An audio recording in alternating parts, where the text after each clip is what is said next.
how to remove powered by Shopify from the store footer. Hi guys, welcome back to another video, and in this video I'm going to be telling you how you can remove this powered by Shopify link at the store footer. So having said that, let's just jump into the video. So it's pretty easy. First we need to go back into our admin store over here, as you can see.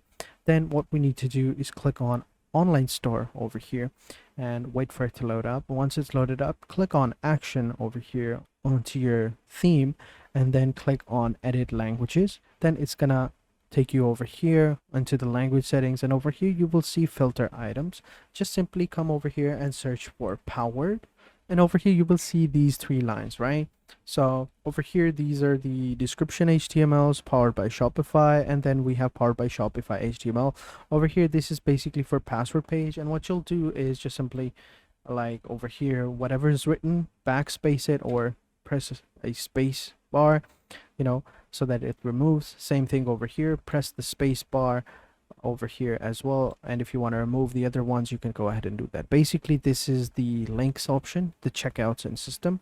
Basically, once you've done that, just simply click on the save button, then come back to the theme, reload the page, and see if it has worked. Scroll down to the very bottom and you will see that the powered by Shopify link has been gone, and you will see that the powered by Shopify link is no longer here.